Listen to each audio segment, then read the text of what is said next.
Espíritu Santo, Señor, se manifieste en cada uno de tus hijos, Señor.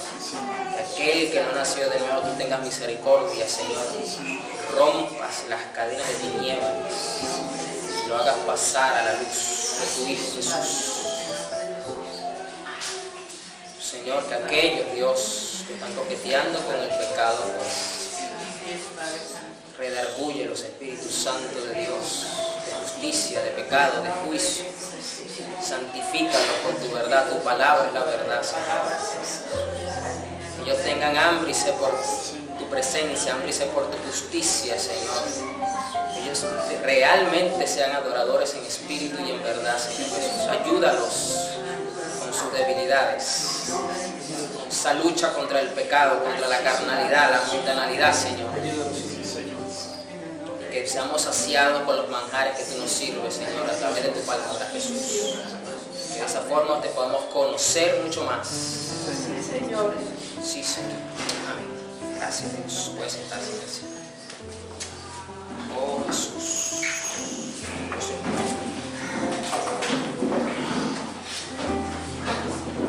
Vamos continuando conviviendo en la autoridad. Vamos a ver la parte 4A. Viviendo en la autoridad, parte 4A, pues vamos a ver la autoridad laboral. Ya vimos lo que es el principio de autoridad, de cómo Dios rige el tema de la autoridad, que dentro de la misma Trinidad es importante la autoridad. 2 semanas atrás vimos la autoridad del hombre en el hogar, todo lo que implica el rol de ser hombre.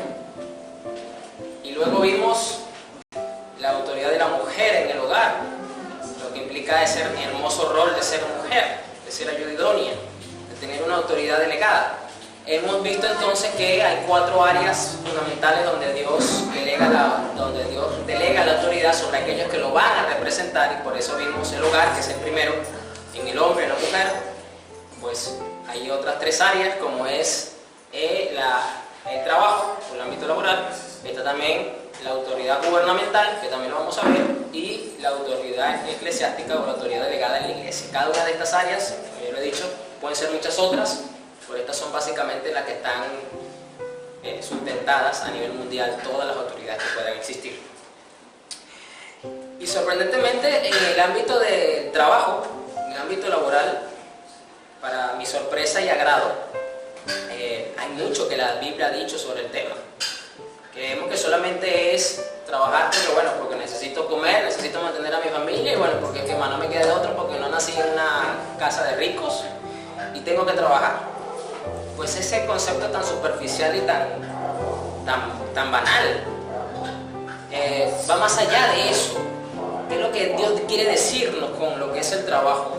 Y para poder entender entonces lo que es estar en una autoridad laboral o estar debajo de una autoridad laboral, que prácticamente es así, o estás debajo de una autoridad laboral porque eres dependiente, o eres una autoridad laboral, ya sea porque tienes un negocio propio y tienes personas debajo de ti, o sea porque estás en un puesto en una empresa X y te han ascendido y ya estás escalando posiciones. Eso son posiciones de autoridad. Pero para poder entender mejor esto tenemos que ir a Génesis 1:1. Voy a leer la nueva traducción viviente, la NTV. Vamos a mirar. Si usted no consigue Génesis, me preocupa esto. Me preocupa si usted no consigue Génesis.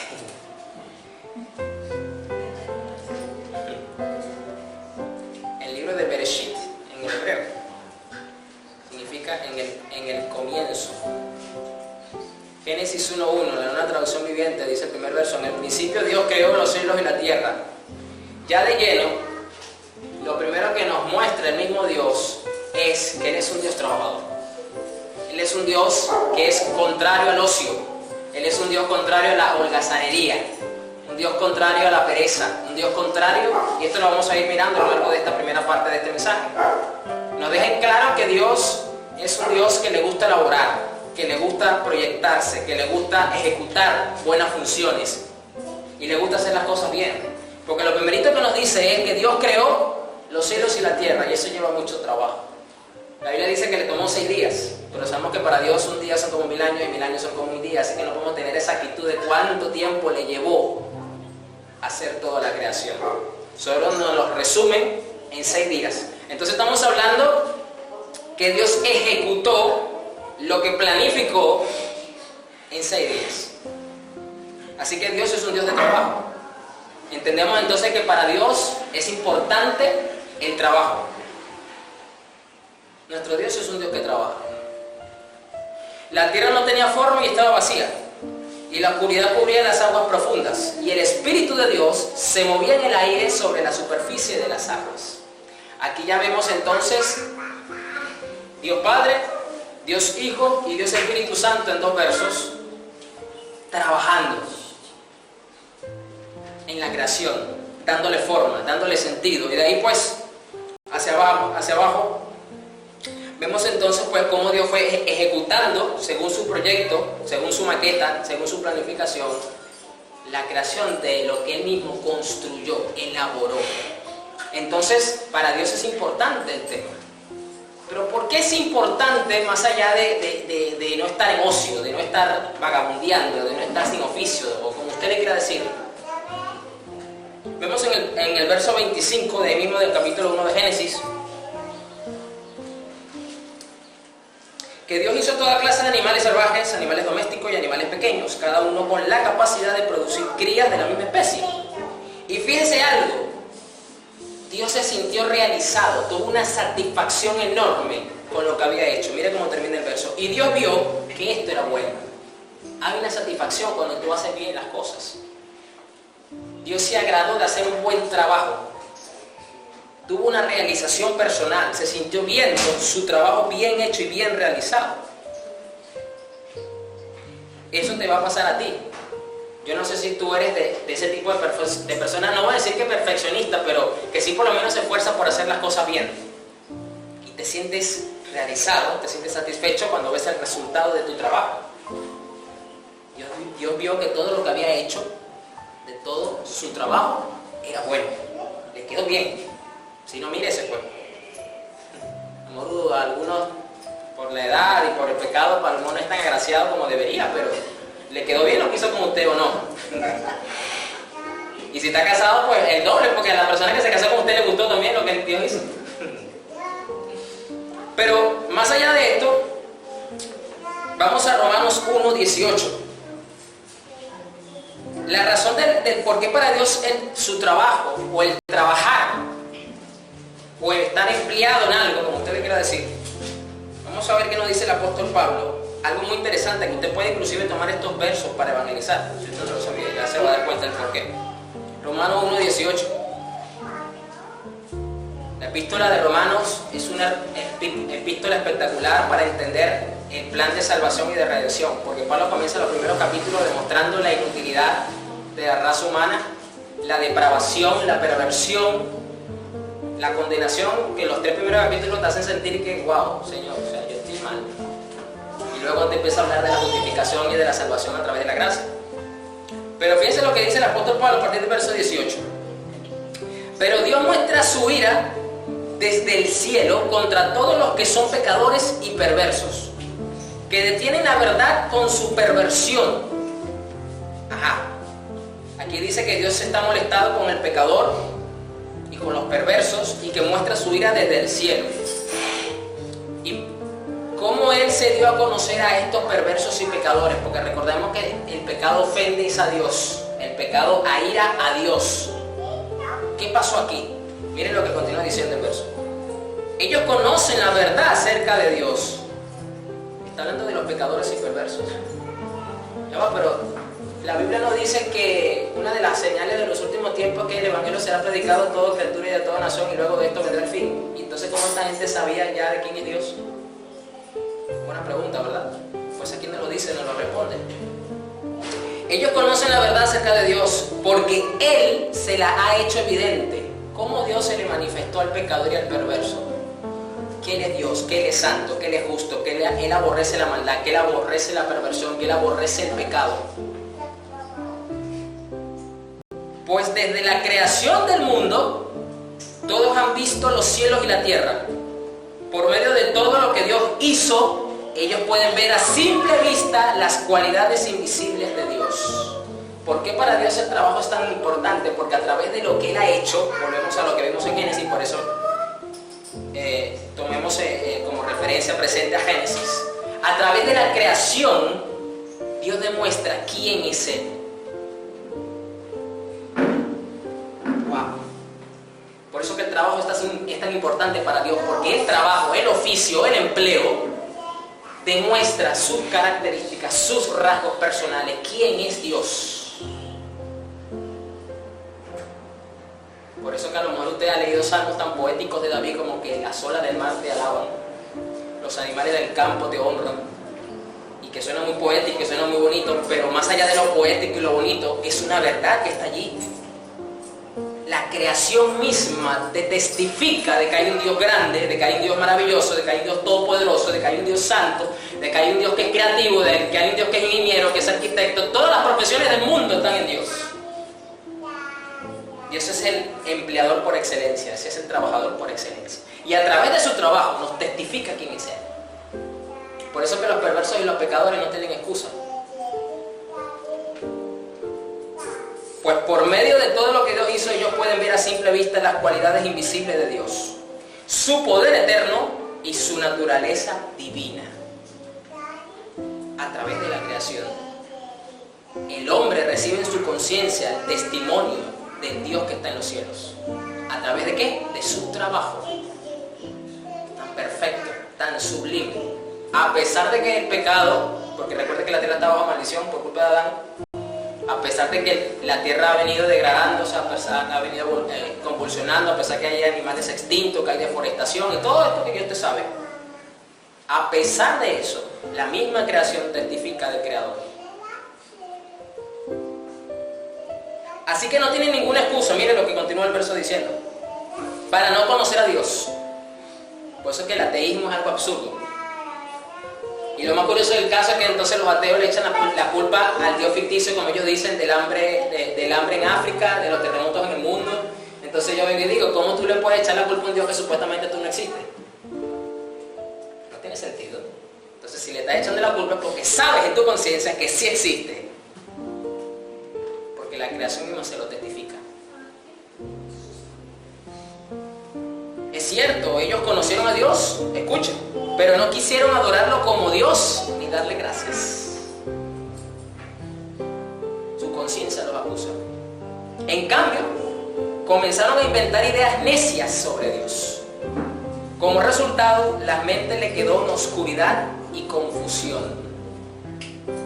Miren, para Dios es relevante el trabajo entonces, porque a través del trabajo Él te muestra quién es.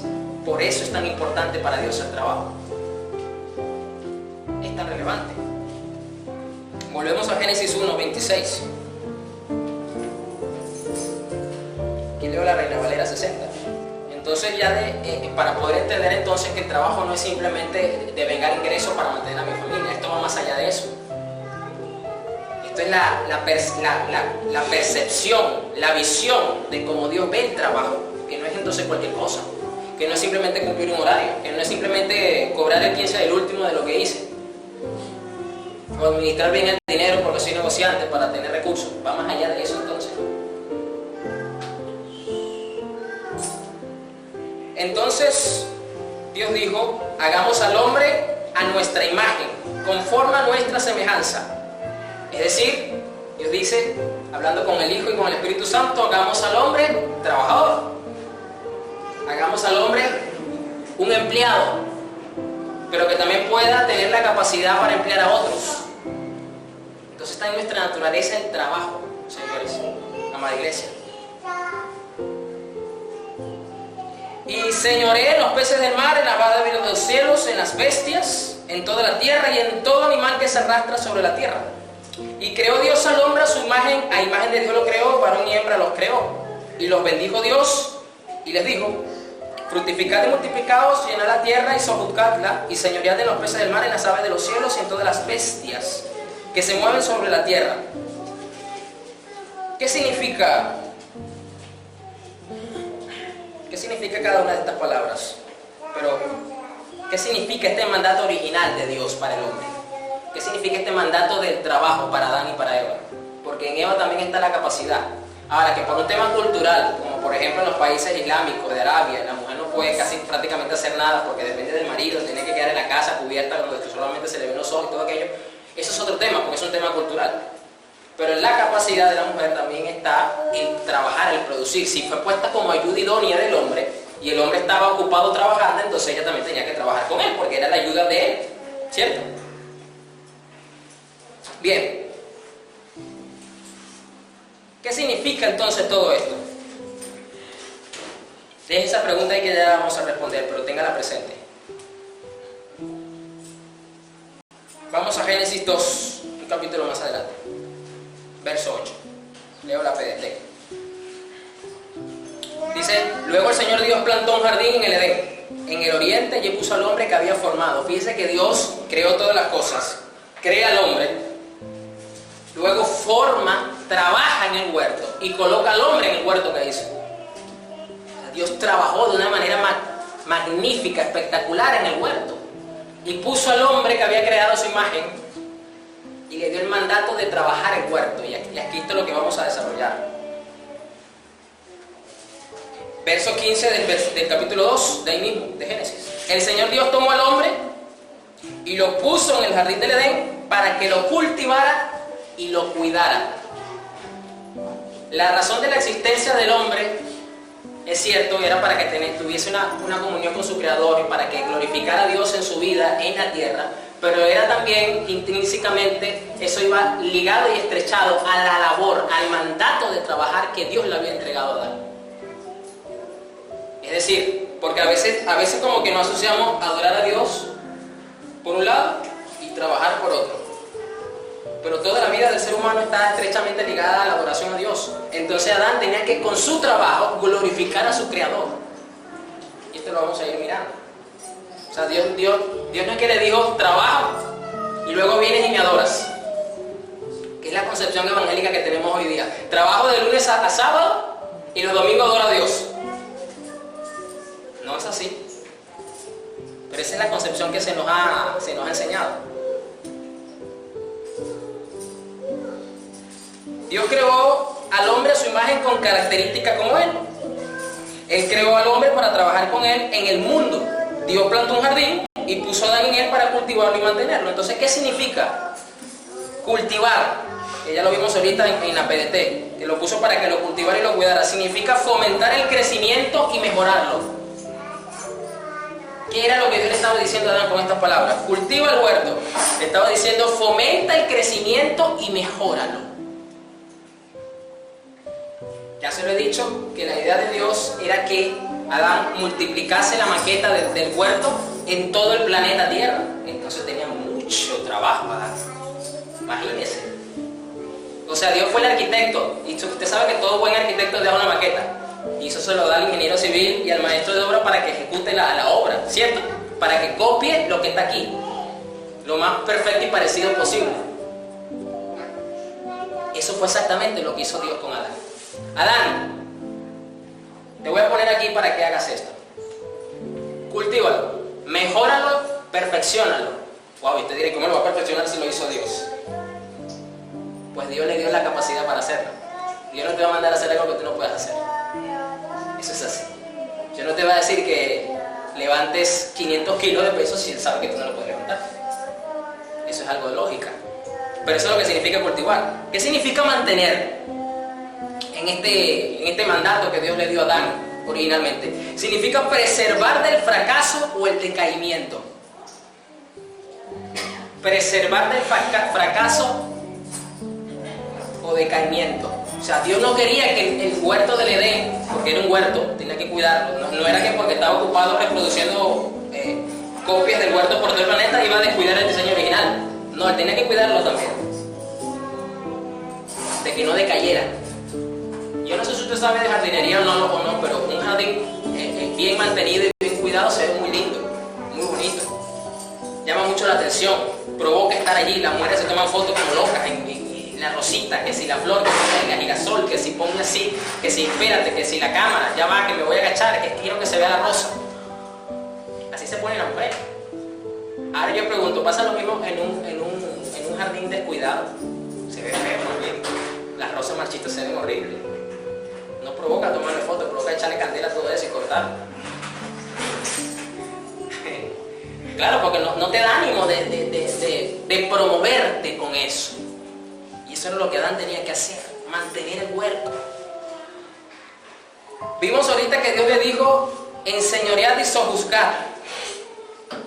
¿Qué significa enseñorear aquí para este mandato del trabajo? Dominar. Significa ejercer control y disciplina.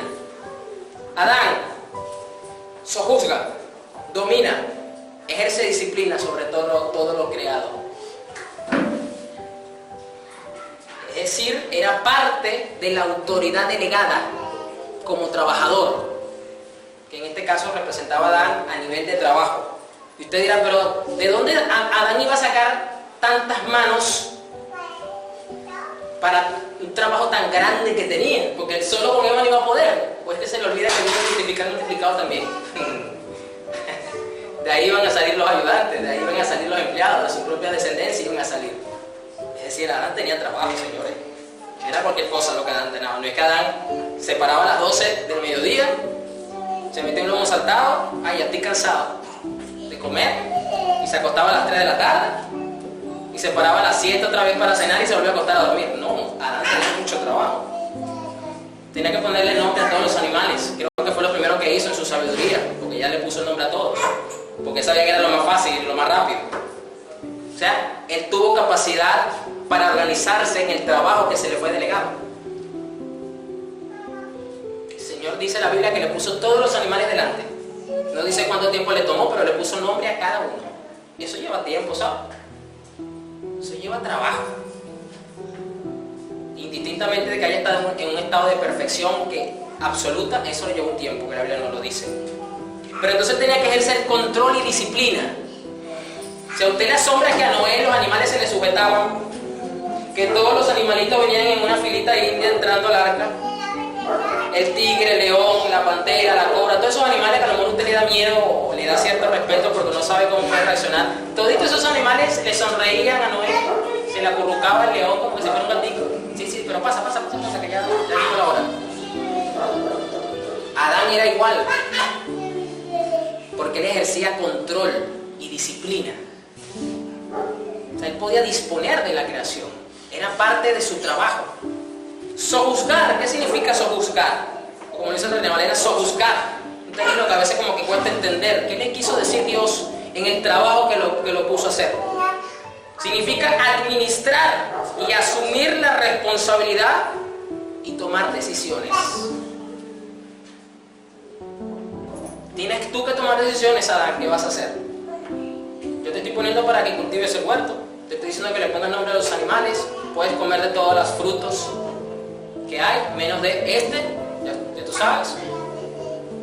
Pero tienes que tomar decisiones. Es decir, en el trabajo tú tienes que tener un criterio para tomar decisiones acertadas según la función que estás desempeñando. Y Adán tenía esa capacidad porque él tenía la sabiduría completa, estaba en un estado de perfección. Él tenía un criterio para trabajar. Si bien es cierto que Dios lo supervisaba, pero lo capacitó en todo para que no viniera cada rato a preguntar qué tenía que hacer. Señor, ¿qué hago ahora? ¿Cómo cultivo la rosa? ¿Cómo hago con los bachacos que se me están comiendo los girasoles? No sé qué hacer. Señor, no puedo cultivar el cambur porque los gorilas y los monos me comen el plátano.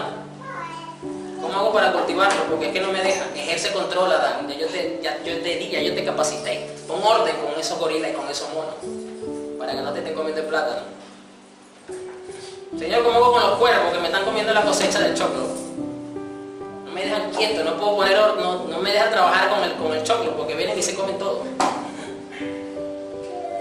Miren todo el trabajo que tenía. Así que todo esto engloba el mandato que aplica a todas las vocaciones. Estos son principios, miren, estos son principios muy prácticos para nuestra vida. Entonces un hombre, una mujer, un hijo de Dios, una hija de Dios, de verdad tiene que estar ocupado, tiene que buscar de verdad qué hacer. Algo que le ocurre mucho a los adolescentes y a los jovencitos cuando están saliendo del bachillerato, ya el cuarto, quinto año, sexto, no sé cómo será aquí la cosa. Muchos no saben qué quieren estudiar luego. No saben qué hacer. Pues ahí le voy a decir una cosa, los padres pueden ayudarle un poco. ¿Sabe por qué? Porque los padres deben, por lo menos, ayudarlos a que miren las habilidades y las cualidades que tienen en su vida, para ver de qué forma los puede eso ayudar a desarrollarlo más. Pero esto lo vamos a mirar más abajo. Bien, hasta aquí todo bien. ¡Wow! ¡Qué excelente! ¡Qué hermoso ver un poco más en contexto a Adán y a Eva! Todo lo que tenían que hacer. Pero vamos al capítulo 3, el capítulo de la desgracia. ¡Ay, Dios mío! 3. Génesis 3. Aquí leo la tele, verso 17. ¿Qué implicaciones tiene lo que ocurrió con Adán y Eva en relación al trabajo? Porque todo se vio afectado, señores, recuerden. Todo se vio afectado por la caída de Adán y Eva en el pecado. No se salvó nada. Al hombre le dijo: ahora por tu culpa la tierra estará bajo maldición, pues le hiciste caso a tu esposa y comiste del árbol del que te prohibí comer. Por eso, mientras tengas vida, te costará mucho trabajo obtener de la tierra tu alimento. Fíjese que a Adán no se le hacía difícil obtener el fruto de la tierra. O sea, tenía que trabajarla, pero el fruto era 100% asegurado y de gran provecho. Ahora Dios dice: ya no va a ser así. Te va a costar mucho trabajo obtener el fruto de la tierra. Pero vamos a ver qué continúa diciendo. Te costará mucho trabajo obtener de la tierra tu alimento. Solo te dará espinos que te hieran, y la hierba del campo será tu alimento. Muy duro tendrás que trabajar para conseguir tus alimentos. Así será hasta el día en que mueras y vuelvas al polvo de la tierra del cual fuiste tomado. Tú no eres más que polvo, y al polvo tendrás que volver. Fíjense cómo trastoca el pecado la función y la labor que Adán tenía sobre la tierra, que era trabajar. ¿Qué significa todo esto que Dios le está diciendo? Bueno, que Dios maldijo la tierra y el trabajo le llegó ahora a Adán a ser gravoso, a ser difícil. Por un lado, la idea de trabajar se utiliza implicando el reto, la dificultad, el agotamiento y la lucha. Por eso que usted ahora le es un reto trabajar, muchas veces le dificulta trabajar, le genera mucho agotamiento y es una lucha. Esto es una realidad de ahora, que vino después del pecado. Nos guste o no, eso es ahora el pecado. Y por eso usted a veces se para cansado, otra vez a lo mismo del trabajo.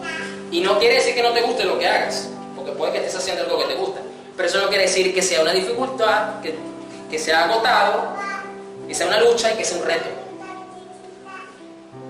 El mismo trabajo estaba bien, pero el hombre debe esperar a que se realice por el sudor de su rostro. Es decir, esto implica un esfuerzo mayor. Te va a costar, hombre.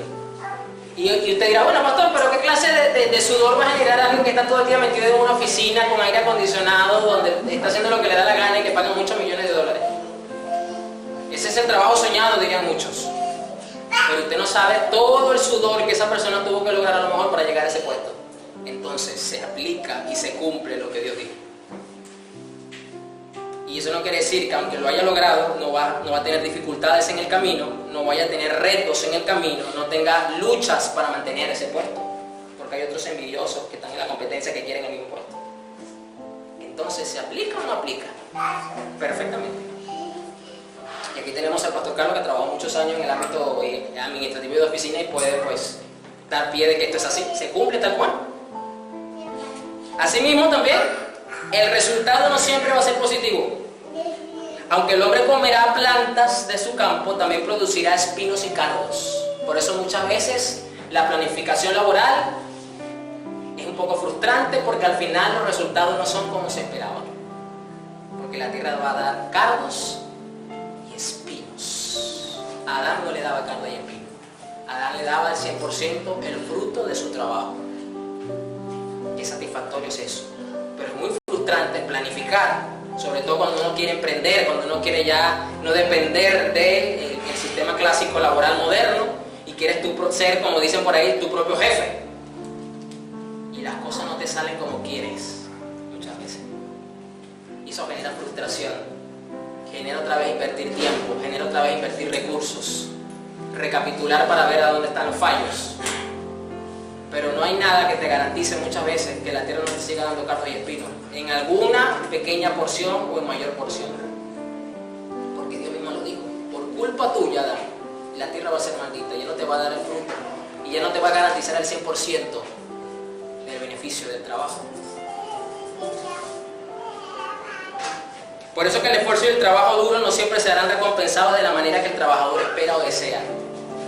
Por eso, mamá de iglesia, tenemos hoy día tantas injusticias laborales, que los trabajadores se esfuerzan y muchos dicen, pero es que el patrón no me reconoce, es que no me han pagado la gratis, es que no me reconocen las horas extras, y entonces ¿dónde está mi esfuerzo por lo que yo estoy haciendo?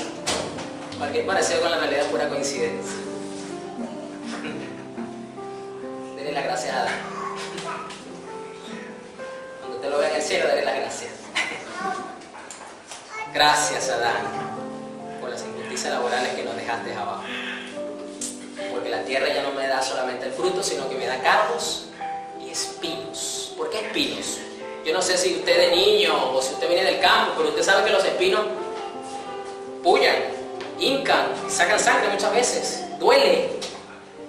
Y por eso muchas veces las frustraciones son en el alma y el trabajo es cansón y duele. Muchos dicen, me voy del trabajo, me voy a buscar otro, y allá te van a seguir dando cardos y espinas también. No vas a poderlo evitar. No se puede evitar. O sea, el cambio de trabajo no te va a garantizar que la tierra, cuando vayas a cosecharla, no te dé cardos y espinas. Eso está desde Adán y Eva. Que en Cristo estas cosas, este impacto se minimiza y podemos ver la misericordia de Dios por su gracia, es otra cosa. Pero eso siempre va a estar allí. Bien, ¿qué ocurre acá también? Adán y Eva salen del huerto. Y usted sabe, Dios pone ángeles en la entrada, pone una espada que da vueltas. O sea, me habla de que Adán y Eva todavía tenían una capacidad para vulnerar. Y como ya habían entrado en la rebelión y la desobediencia, Dios sabía que iban a querer intentar regresar al paraíso. Pero Dios los expulsa y le deja en claro, no vas a poder volver por tus medios, Adán. Así que lo echa afuera. ¿Y qué pasa aquí entonces? Bueno, recordemos que Adán no logró terminar su trabajo, así que todo el planeta Tierra todavía no era el Edén. Así que había todavía zonas que necesitaban mucho trabajo. Ahora imagínense hacer la labor que Adán tenía que continuar haciendo, pero bajo la condición en la que se encontraba. Le era más difícil. Ya no tenía la protección del jardín, ahora era campo abierto. Ya los animales no se les sujetaban como antes, porque como estaba la tierra bajo maldición, entonces los animales entraron en rebelión y desobediencia. Y por eso los animales salvajes muchas veces atacan al hombre, porque es un irrespeto a la autoridad del hombre. Y por eso los hombres quietos. Cuidado, un animal salvaje. No sabemos por qué le tienen respeto, porque no saben cómo va a reaccionar, no saben si le va a hacer daño, si lo va a irrespetar o no. Y en el hombre se funde ese miedo por los animales salvajes, algo que Adán no tenía. Pero ¿qué pasa aquí entonces? Que un jardín es un símbolo de un paraíso terrenal hecho por Dios como un recinto seguro. Porque recordemos que cuando Dios creó el huerto del Edén, había ríos que lo sustentaban, había minerales, había seguridad, había perfección, había provisión. A Adán no le faltaba nada en el huerto. Dios les dijo, come todo lo que tú quieras, mira, aquí tienes todos los árboles esperando para que tú comas. Eso sí, recuerda que este no lo puedes comer. Así que el jardín representaba el lugar donde había la seguridad en todo el sentido de la palabra. Pero en el campo no. Los jardines también simbolizan la pureza y la inocencia. Había pureza total y absoluta. No había pecado, no había inmundicia, no había impiedad, no había mundanalidad en el jardín del Edén. En el campo, todo esto es contrario ahora. En el campo representa un espacio sin límites y sin protección, porque no había nada, no había ningún tipo de cerco, no había ningún tipo de inhibición, de nada. Estaba expuesto a cualquier tipo de peligro. No tenía seguro Adán ahora la provisión de su alimento. Mire cómo le trastoca todo el campo. Esto es lo que es el campo. Por lo tanto, el ambiente de trabajo se vuelve hostil. Y por eso a los cristianos, si usted se ha preguntado, pero ¿por qué tengo tanta hostilidad en el trabajo? ¿Por qué me hacen tanto la guerra en el trabajo? Porque no estás en el jardín del Edén, estás en el campo. vamos a volver al jardín del Edén, sí.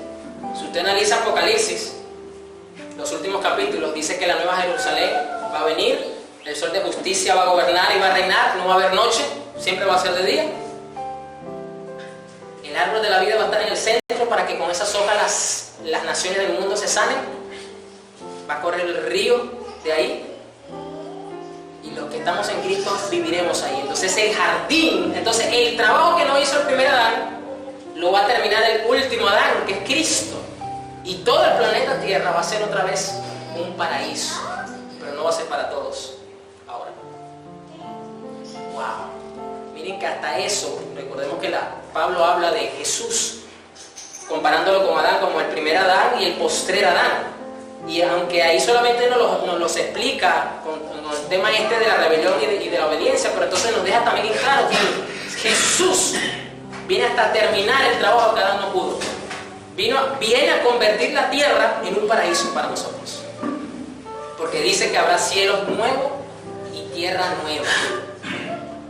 Que la maldición va a ser quitada y que esta condición caída de deterioro por causa de la mala administración del ser humano va a desaparecer, porque este postrer Adán que viene en gloria, que viene en poder, va a ser lo que el primero no hizo. ¡Wow! Va a culminar el trabajo que el primer Adán no hizo. Ahora, ya usted se está dando cuenta de la importancia y la relevancia del trabajo. Por eso le dije, este mensaje tiene que ser en dos partes, porque esto es mucho lo que el Señor nos está diciendo aquí. Esto te hace tener una conciencia, amada iglesia, de que entonces cómo tú debes de afrontar el trabajo que estás realizando, ya sea que seas dependiente, que necesites cobrar un 15 o un último, o sea porque tengas un negocio propio, o sea que trabajes por tu cuenta. Por eso es que a lo mejor no tenías respuesta a ciertas circunstancias, pero esta es la razón del ser. Por eso te tienes que esforzar más, por eso es una lucha, por eso es un reto, por eso es un desafío.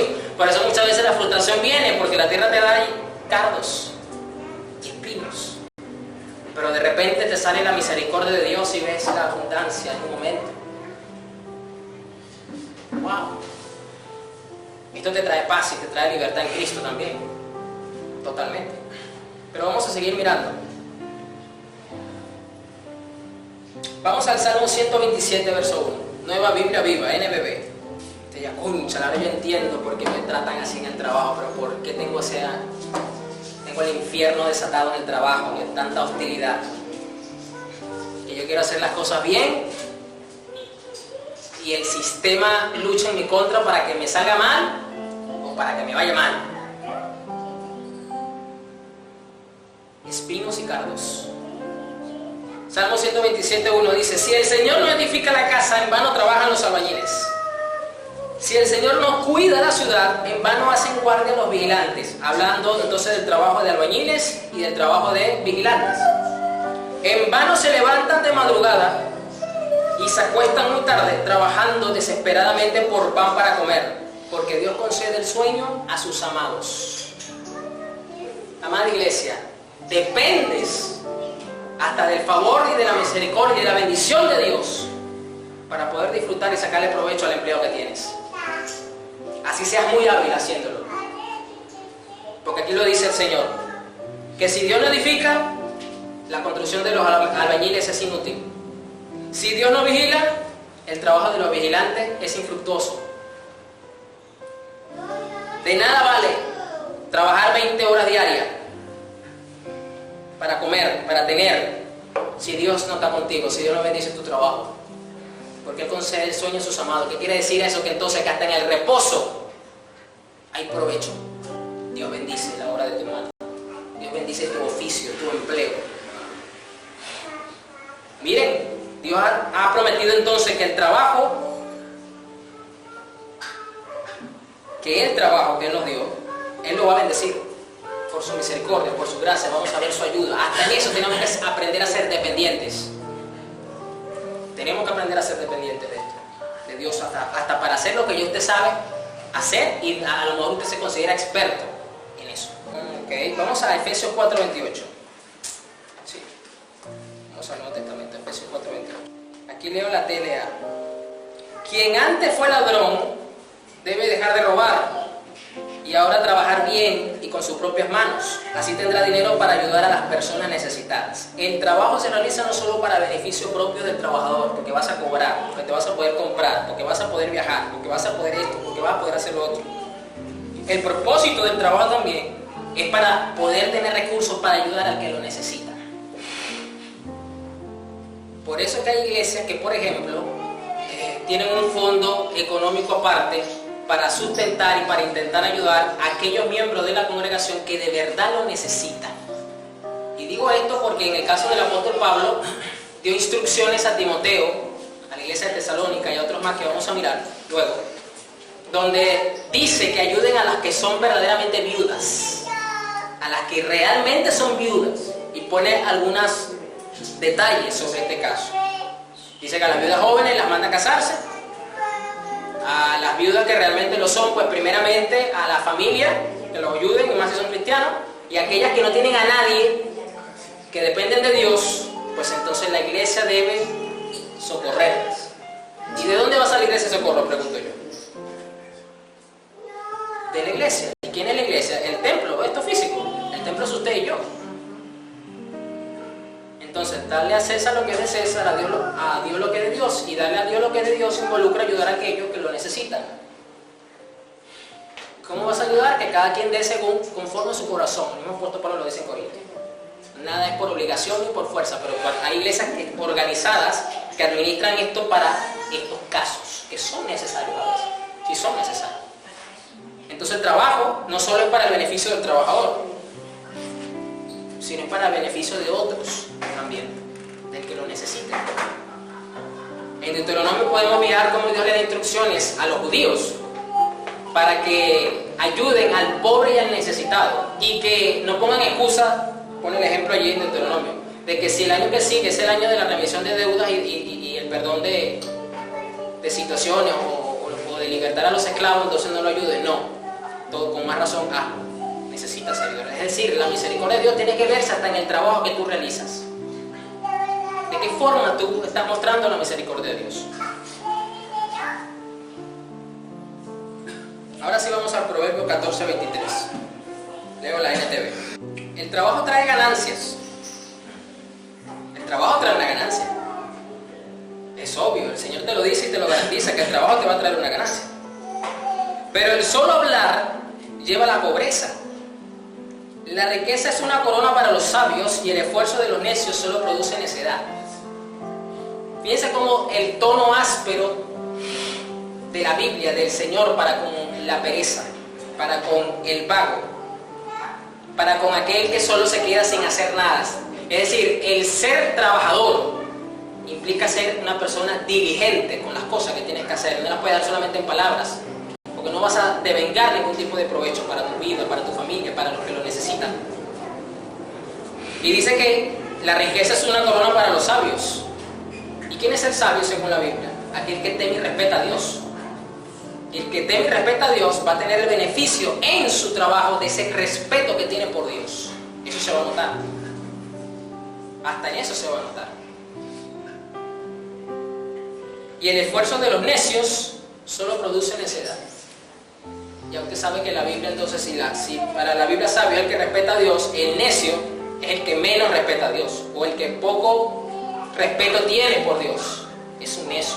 Entonces su trabajo no va a ser de provecho. No va a haber un fruto digno y necesario. Mirar otro aspecto de lo que es el trabajo y las autoridades del trabajo. Esta primera parte, como le puse yo parte 4a, Éxodo 31:1. Lo curioso del caso es que la iglesia cristiana actualmente, los hijos de Dios trabajan, planifican su agenda mensual, y por ningún lado aparece una contribución de ningún tipo para los necesitados de la iglesia. Hay algunas iglesias que tienen sectas de amor, por decirlo de alguna forma, que son hermanos que llevan ropa, comida, cosas que ya no se están usando, muchas veces de segunda mano, pero en buenas condiciones, para ayudar a los que lo necesitan. Pero muchas veces la persona no necesita ropa o calzado, por ejemplo, necesita comprar una medicina para un tratamiento. ¿De dónde va a salir ese dinero? Si la iglesia no cuenta con una parte. O sea, creo que desde mi punto de vista es más viable, es más sabio, es más prudente tener de verdad algo de dinero que de verdad sirva para suplir una necesidad de ese tipo. Porque está bien, podemos orar por esa persona, pero no está de más que la persona cumpla con el tratamiento que tenga que hacerse. ¿De dónde va a salir si solamente las iglesias hoy día dan ropa y comida? Por ejemplo, Éxodo 31:1 dice: luego el Señor le dijo a Moisés: mira, he escogido específicamente a Bezaleel, el hijo de Uri y nieto de Ur, de la tribu de Judá. Lo he llenado del Espíritu de Dios y le he dado gran sabiduría, capacidad y destreza en toda clase de artes manuales y oficios. Es un maestro artesano, experto en trabajar el oro, la plata y el bronce. Es hábil en grabar, en incrustar piedras preciosas y en tallar madera. Es un maestro en todo trabajo artístico. También he designado personalmente a Aholiab, hijo de Ahisamac, de la tribu de Dan, para que sea su ayudante. Además, he dotado de habilidades especiales a todos los expertos artesanos para que puedan hacer todo lo que te he mandado a construir. Fíjese que Dios le dio espíritu de sabiduría, le dio capacidad y destreza a personas expertas en cosas puntuales que Moisés iba a necesitar. Eran personas entonces dedicadas, porque si eran reconocidas, primeramente por el pueblo judío y segundo por Dios ratificando esto, era porque eran personas dedicadas en su oficio y sabían hacerlo. Pero ¿qué dice aquí entonces? ¿Qué podemos mirar de esto entonces? Que Dios capacita a sus hijos para que hagan un buen trabajo. Dice aquí que puso a este hombre encargado de todo trabajo artístico en el templo, le puso un ayudante y le puso a las personas que iban a estar una cadena de autoridad, le puso a la autoridad delegada la capacidad para hacer el buen trabajo. Tú le has pedido al Señor: Señor, capacítame, lléname de tu espíritu, de sabiduría, de sagacidad, de prudencia. Capacítame, Señor, para hacer esto que yo estoy haciendo ahorita.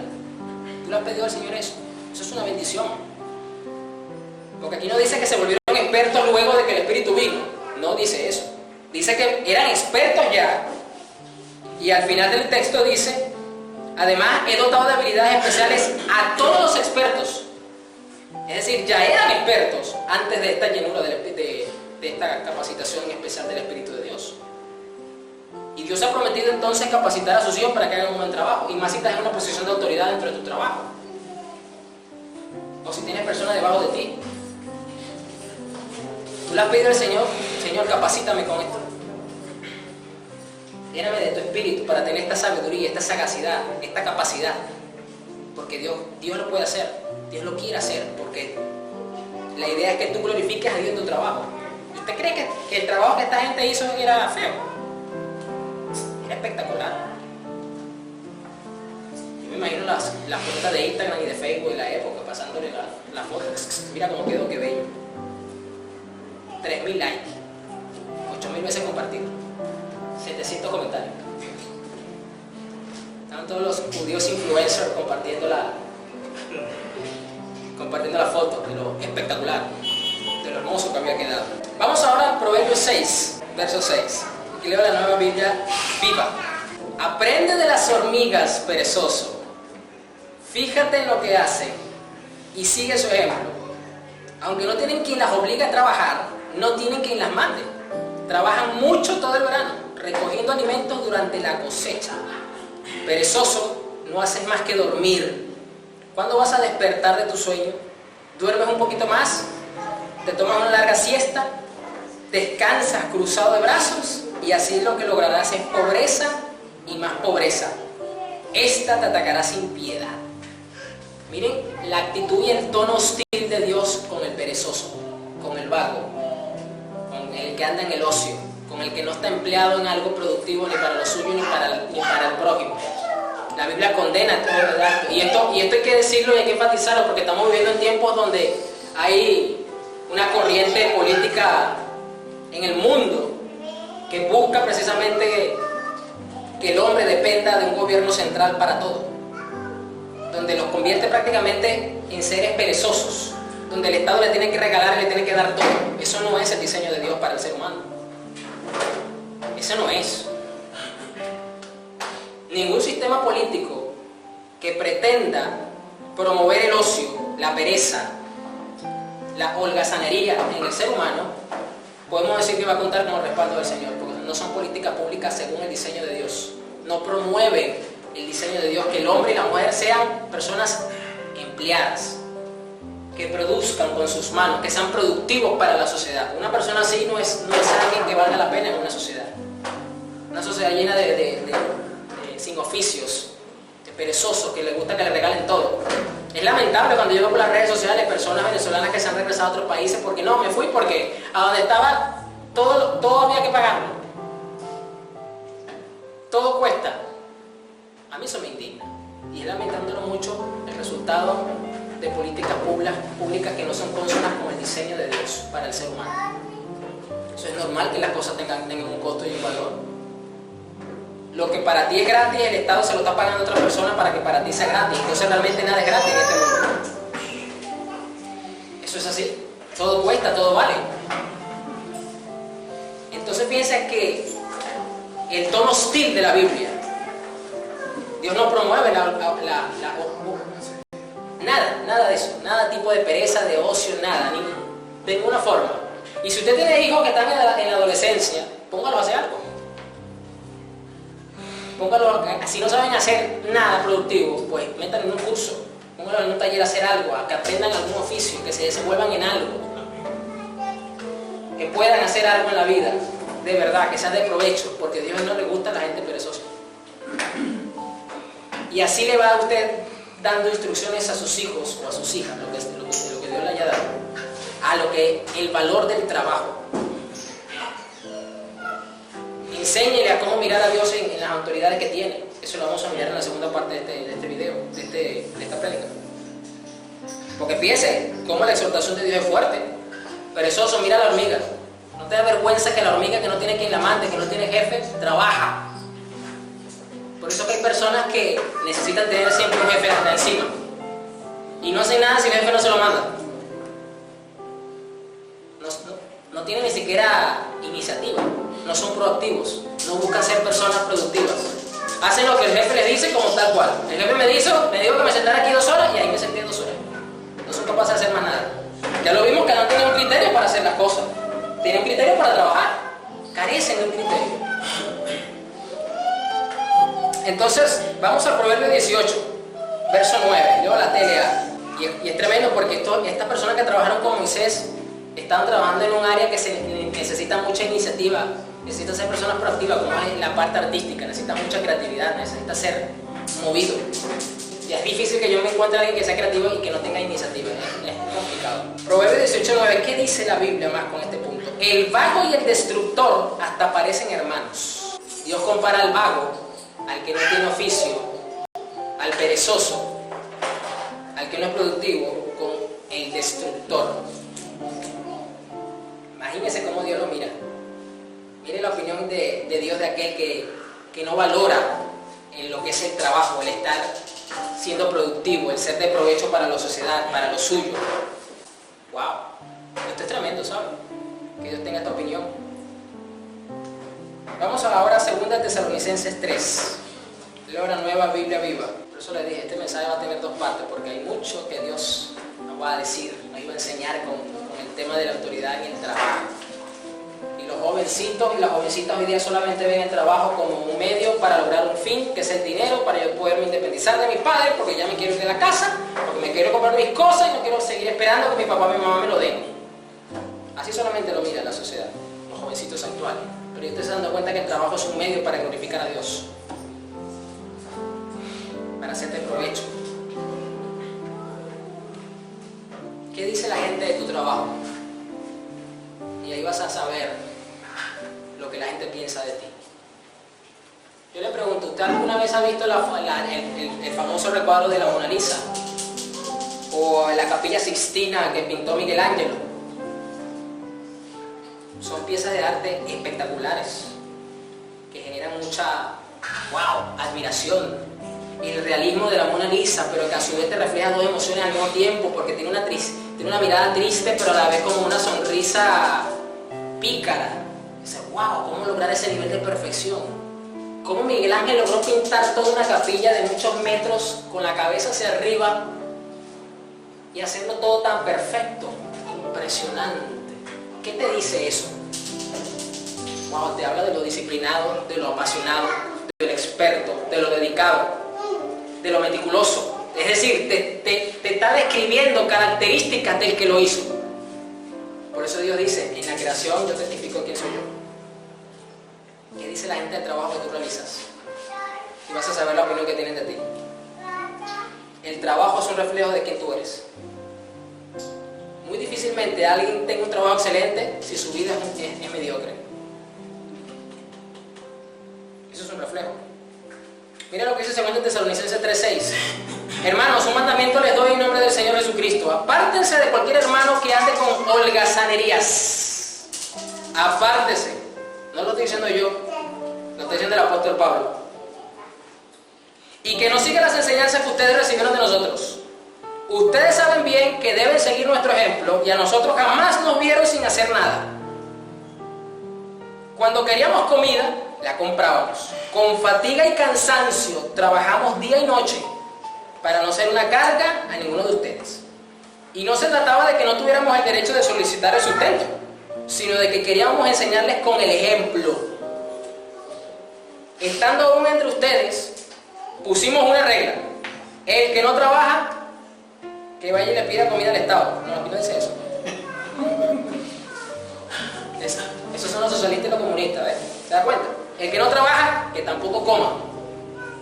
Sin embargo, nos hemos enterado de que algunos de ustedes no trabajan y se pasan la vida sin hacer nada. Miren, la iglesia de Tesalónica también tenía un problema de pereza entre algunos miembros. No querían trabajar. En el nombre del Señor Jesucristo, les ordenamos a dichas personas que se pongan a trabajar tranquilamente para ganarse la vida.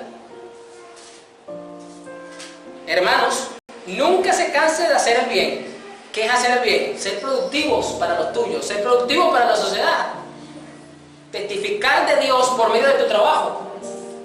La gente puede ver a Dios a través de tu trabajo. La gente puede notar tu fe por medio de lo que tú haces, iglesia. Lo puede notar. Puede decir, sí, pero es que él es diferente. Mira, hasta el trabajo que hace es diferente. No sé, tiene algo su trabajo. La gente lo puede notar. Si alguien se niega a obedecer lo que decimos en esta carta, escuchen, señálenlo delante de todos. O sea, dígaselo a la iglesia, mire, el hermanito aquel no está trabajando, tiene 6 meses rejuntado y diciendo que es profeta y lo que hace es puro pidiendo ofrenda. No quiere trabajar. Holgazán, aquí lo dice, señálenlo. Y no se junten con él, ¿para qué? Para que se avergüence. Pero no lo tengan como a un enemigo, o sea, no lo traten como un enemigo, porque no es un enemigo, es un hermano de la fe, solo que tiene una conducta, pues, que es contraria al evangelio, que es contraria al diseño de Dios. La idea es que se arrepienta, que busque oficio, sino repréndanlo como un hermano. Miren, la hostilidad de Dios entonces para con aquellos que no se emplean, que no son útiles, que no buscan hacer algo, que no son productivos. Jovencito, jovencita, ¿qué vas a hacer tú el día de mañana? ¿Qué van a hacer? ¿Tienes hijos adolescentes que ya tienen una edad buena para trabajar? Ayúdenlos a que se empleen en algo, a lo mejor no un tiempo completo, pero medio tiempo. Está de vacaciones, aprovecha que aquí el verano es largo, para que se pongan a hacer algo.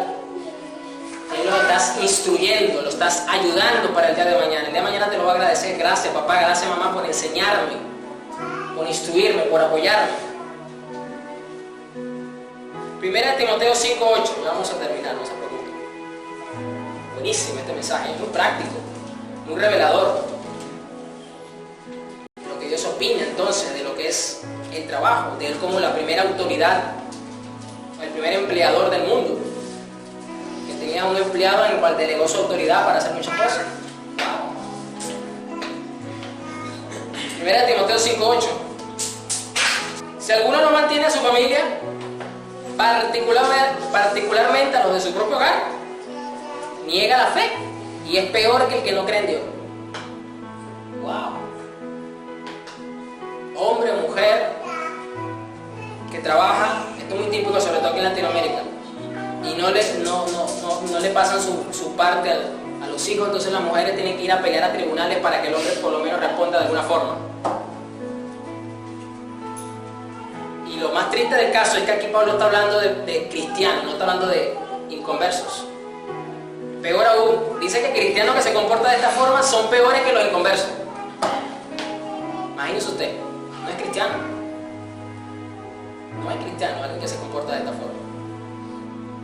Está pateando su fe que dice profesar de una manera terrible.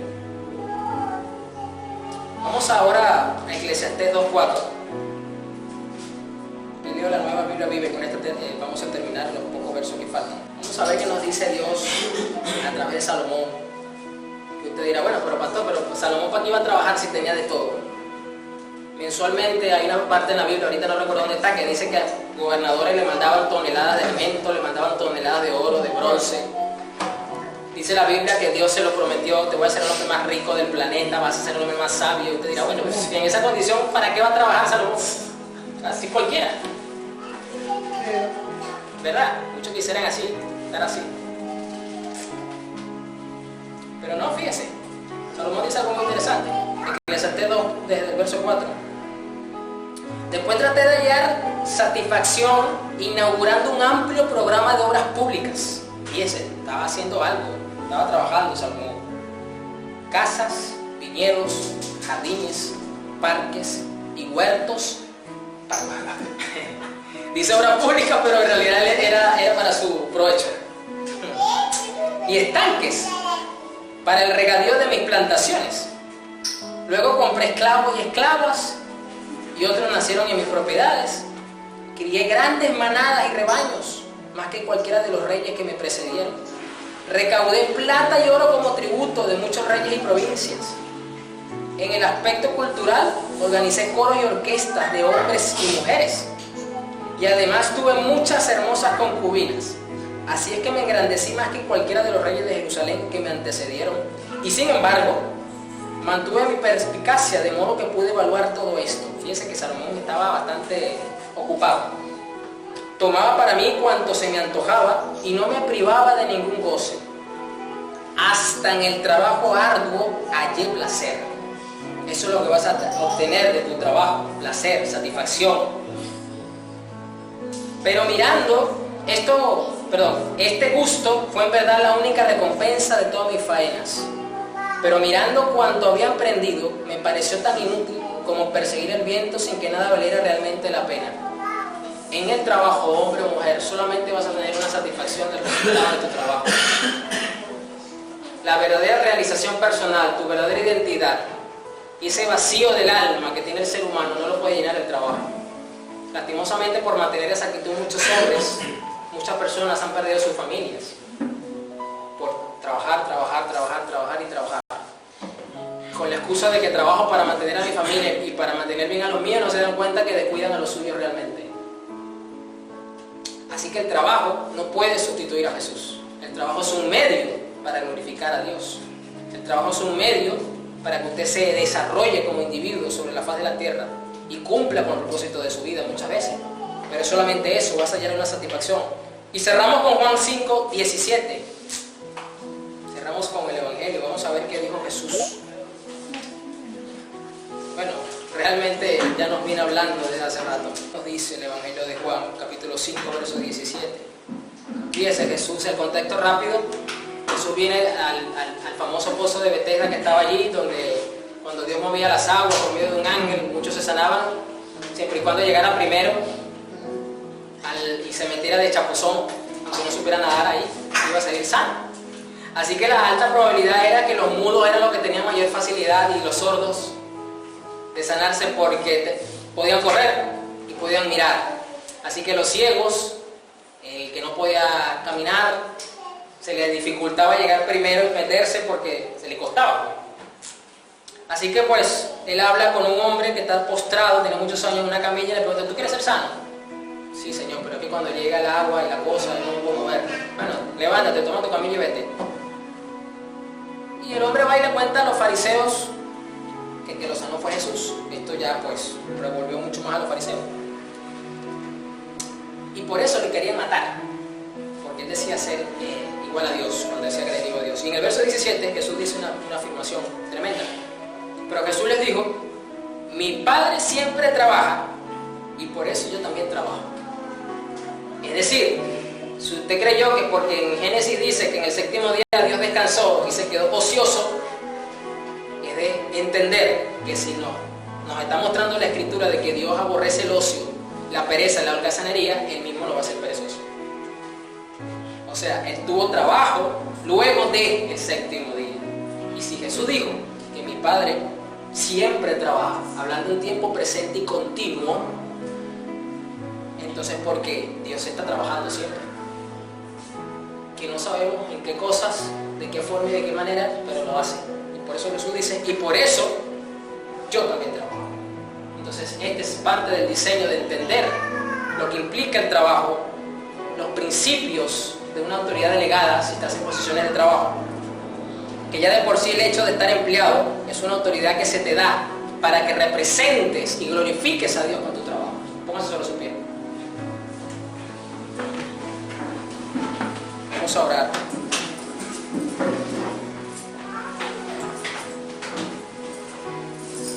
Estar sin hacer absolutamente nada.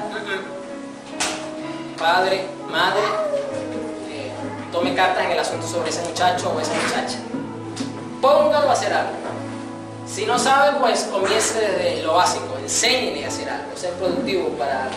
Y luego, pues, que lo haga. Que lo haga, porque a los jovencitos hoy día, papá, dame, necesito comprar, necesito esto. ¿Cómo les gustan los reales? Pero no les gusta el proceso para producir, para hacer. Son felices cuando papá y mamá llegan con a 15 o al último con el dinero en la casa y el papá empieza a repartirle dinero a la mamá. Ya mi papá tiene, mamá ya no va a acercar. Pero no le gusta producir. No se acercan ni siquiera, si usted es cristiano, jovencito, a acercarse a su papá o a su mamá. Mamá, yo voy a orar por ti porque siempre te veo cansada, porque yo sé que estás fatigado por el trabajo. ¿Cuántas veces no me responda, padre, usted ha visto que su hijo se acerca para hacer eso? Que se acerca para orar por ti cuando te ve cansado, cuando te ve fatigado, cuando te ve un poquito desanimado, porque es normal. Pero si se acercan para pedir dinero. Muchas veces pasa. Así que vamos a orar. Porque esta concepción de lo que es el trabajo debe hacer que tú entonces puedas glorificar a Dios a través de tu trabajo. Que tengas que mejorar lo que tengas que mejorar.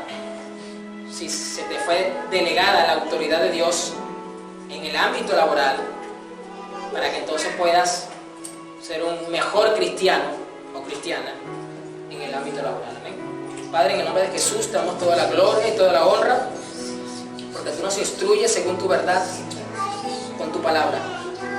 Señor, tu verdad nos fundamenta, Señor, en el diseño divino, de que tú eres un Dios que provee, de que tú eres un Dios trabajador, de que siempre estás ocupado, de que siempre estás siendo productivo.